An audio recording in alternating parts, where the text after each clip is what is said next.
Educação financeira pode ser a chave para sair da dívida. Você já pensou nisso?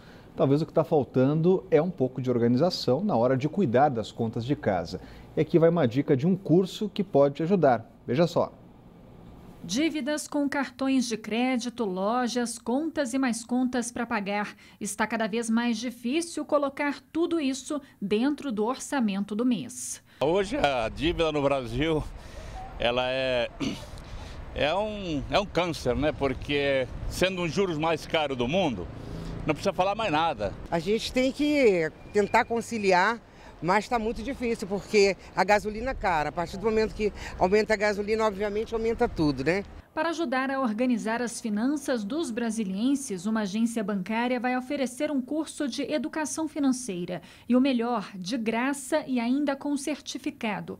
As aulas têm como foco ajudar o trabalhador a equilibrar a vida financeira e saber lidar com imprevistos. É um incentivo para a gente avaliar o nosso orçamento, para onde que está sendo direcionado, quais itens podem ser reduzidos ou eliminados. Então acaba sendo um grande incentivo para a gente avaliar para onde eu quero chegar e começar a fazer o planejamento mesmo, colocar em prática.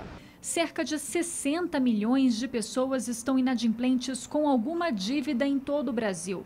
Desse total, mais de 700 mil moram no Distrito Federal e o maior vilão de todas essas dívidas é o cartão de crédito. Estou devendo o cartão de crédito já há uns 2 anos, estou tentando negociar. Com certeza as taxas de cartões são assim vergonhosas, exorbitantes, então não dá para se trabalhar usando cartão de crédito pagando taxas especiais. E para as pessoas que não estão conseguindo se livrar dessa dívida, fica a dica. A gente precisa avaliar antes mesmo de fazer a compra, né? Será que eu realmente preciso daquilo? Será que eu já não tenho aquilo em casa? Eu preciso fazer mais um compromisso?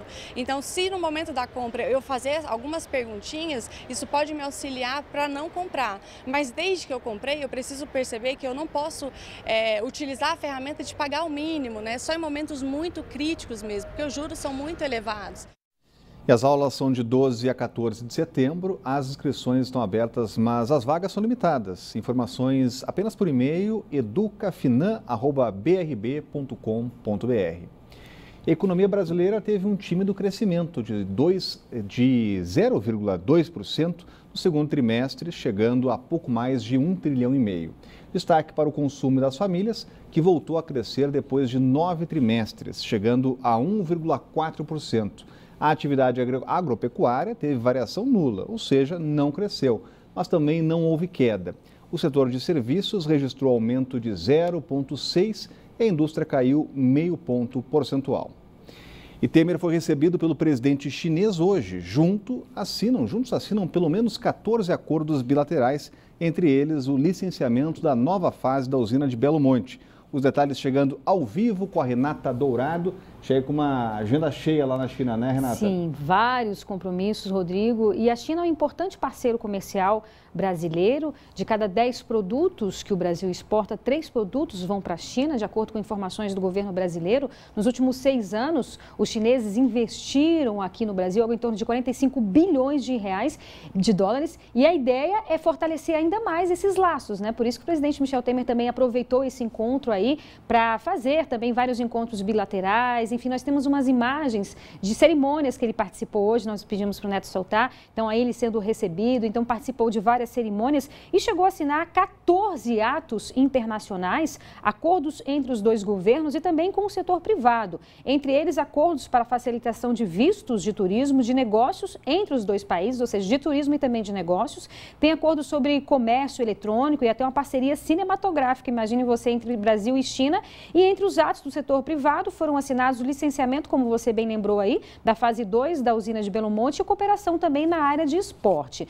No domingo, efetivamente, o presidente Michel Temer vai participar desse encontro do BRICS, que é esse bloco que reúne países emergentes, Brasil, Rússia, China, Índia e África do Sul. Então, o encontro vai do domingo, do dia 3 até o dia 5. E lembrando também que amanhã, antes mesmo de participar desse encontro, o presidente Michel Temer também participa de uma reunião, vai discursar com um encontro aí só com empresários também estrangeiros, a maioria, obviamente, chineses. Então, é isso, uma grande repercussão. E na volta, ele está na expectativa aí, né, da segunda denúncia oferecida pelo Procurador-Geral da República, possivelmente provavelmente deve acontecer aí ainda na semana que vem ou nos próximos dias. Lembrando que o procurador permanece no cargo até o dia 17 de setembro. Rodrigo. Obrigado, Renata. Trazendo informações da viagem presidencial, o presidente de olho em investimentos lá na China, mas também com um olhar a voltar para o Brasil, né, Cláudio? Pois é, olha, já lá se foi o tempo em que a crise no Brasil às vezes viajava, né? Essa é uma frase que na época do governo Sarney, certa vez, quando ele viajou e um deputado de oposição maldosamente disse que a crise havia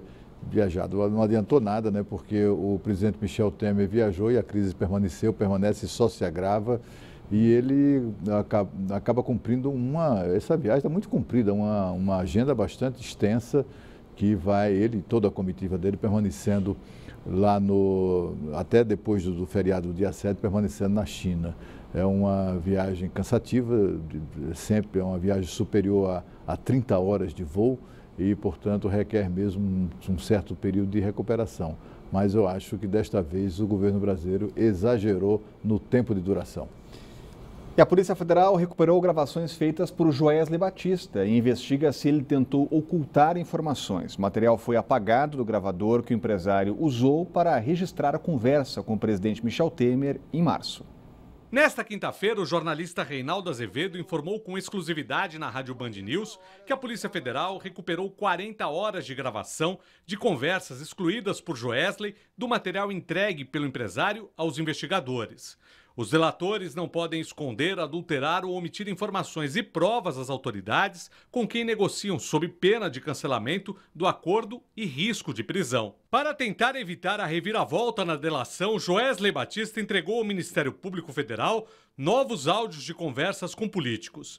Entre os interlocutores haveria um ministro do governo Michel Temer e alguns parlamentares. Já outro acordo de delação premiada do doleiro Lúcio Funaro foi devolvido ao Supremo Tribunal Federal. A pedido do ministro Edson Fachin, foi retirada uma cláusula que impedia futuras ações por improbidade administrativa contra Funaro.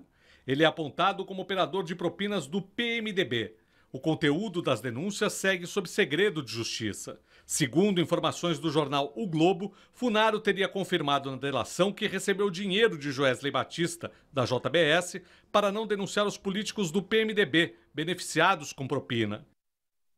E o ministro do Supremo Tribunal Federal, Edson Fachin, acaba de dar mais 60 dias para que os delatores da JBS entreguem novas provas dentro do acordo de colaboração premiada assinado com a Procuradoria-Geral da República e homologado pelo próprio Supremo.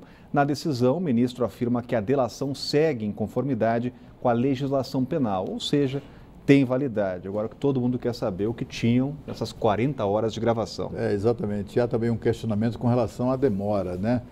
A Procuradoria-Geral da República sabia disso? Sabia que as provas e gravações, etc., não seriam entregues de uma vez só, que seriam entregues em parcelas, em prestações, nesse acordo de delação premiadíssima que foi fechado com a Joesley Batista e sua turma? E isso é preciso verificar. De qualquer maneira, cedo ou tarde, é bom que apareçam para esclarecer os fatos ou ajudar a esclarecê-los de maneira definitiva. O GDF tem novo secretário da Fazenda, é o Wilson José de Paula, que foi confirmado no cargo nesta quinta-feira. Ele comandava a secretaria interinamente desde junho, quando João Antônio Fleury pediu exoneração.